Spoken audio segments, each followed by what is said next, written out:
Mr. Sohi, first of all, I know you were very disappointed you weren't able to join us in person at the ACEC National Leadership Conference, but I want to very much thank you for offering to make yourself available for this discussion. I do want to start by saying a thank you to you as well as to your members for the work they do in helping build strong, sustainable, inclusive communities. Well, thank you very much, Minister. And by the way, congratulations on the government's plan to dramatically increase infrastructure investment over the next decade. Our members are very eager to make these projects both shovel-ready and shovel-worthy. Yeah. And 10 years from now, it's a major, major investment. And obviously the government envisions a substantial return on investment. From your perspective, what does success look like to the government? How will the government know that it's succeeded in its program?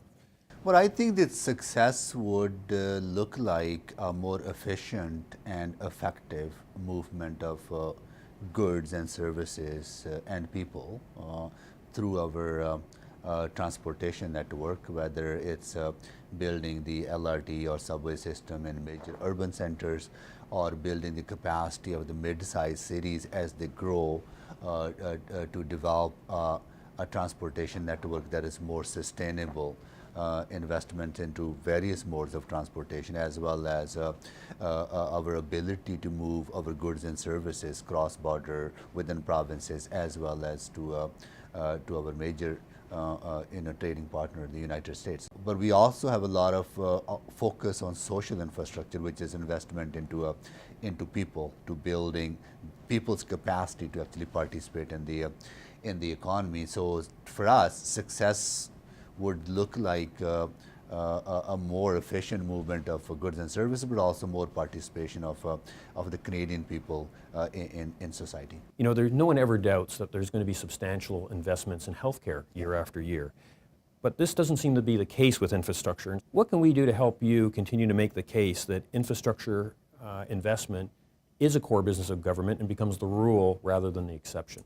Well, you know, I can tell you from my experience that the ad hoc approach to infrastructure investments has not served us well.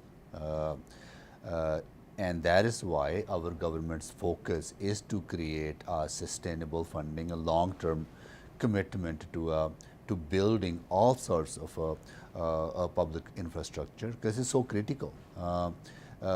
You know, people see hospitals and people see healthcare facilities because the people associate the outcome of those or having those directly to their health and their well-being.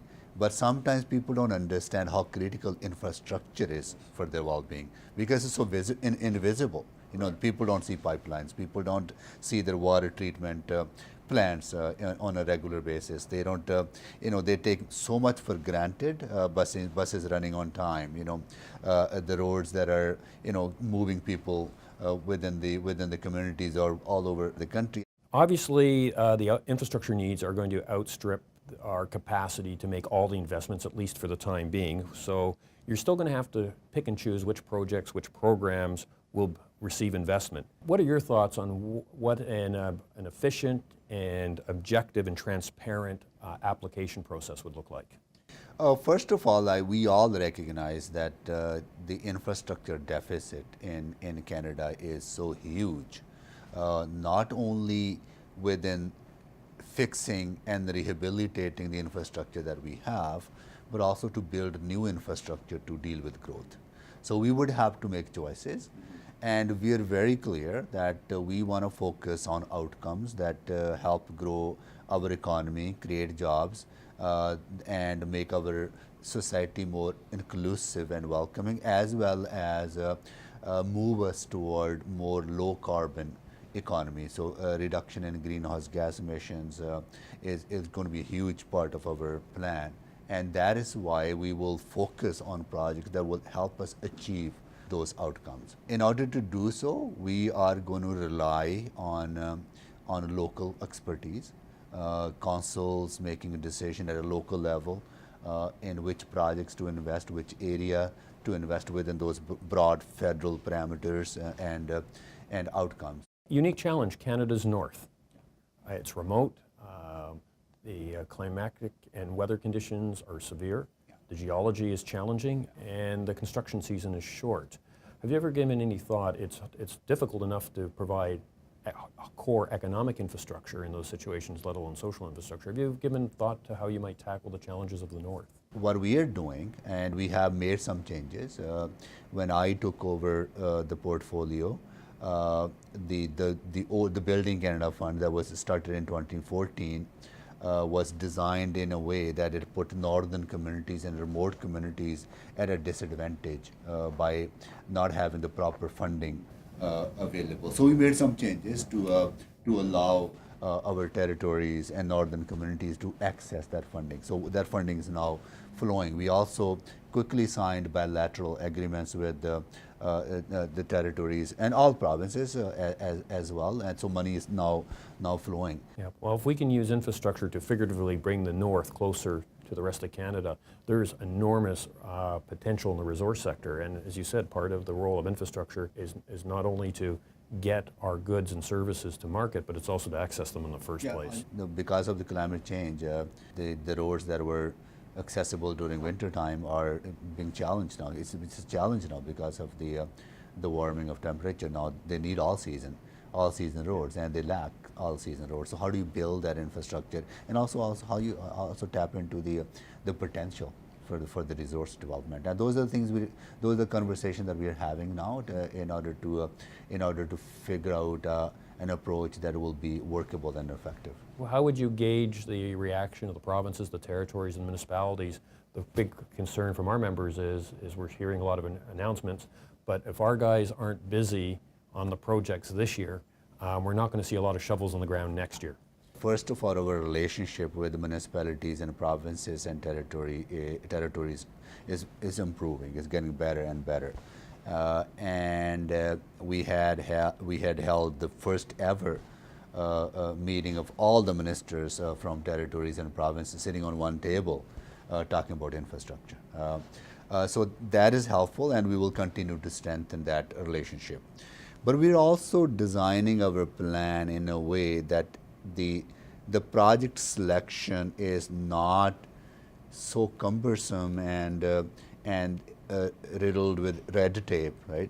That we are making it easy. So what we did in phase 1, which was part of Budget 2016, along with signing bilateral agreements with provinces, we also asked them to give us the list of the projects that we could approve at the same time. And that's exactly what we have done. We gave okay to more than 700 projects over the summer month, and 60% of those projects are underway now, creating jobs and creating opportunities. And I think that's the approach that is the effective approach to deliver infrastructure, but also trusting your partners, trusting that they will make good decisions, but focusing on outcomes, making sure that the outcomes are being achieved instead of focusing on which project and how that project is done. Okay. You've been very generous with your time, so just to wrap up, if our members, as you know, are going to be very involved with the conception, implementation, and delivery of infrastructure projects, what advice do you have to our membership to ensure that the infrastructure investments are successful? What can we do to help you move these projects forward? One thing that I stress upon is that the federal government cannot do and build the infrastructure that we need to build by itself. We cannot do this alone. We need our partners, we need our provinces, we need our municipalities, territories, we need private sector, we need industry, we need people like you, your association, the members that belong to your association, in order to deliver on the expectations of Canadians. So this is a collaboration, and I truly believe that. That is why we have been reaching out to all of our partners, including partners in the private sector. So and you are a major player in the delivery of and the design and the delivery of the infrastructure, and we rely upon you. And I wish you all the best for this conference, and please do know that through my experience as a city councillor, as I said earlier, the work you do in building the kind of community that we all desire to live in is very, very important.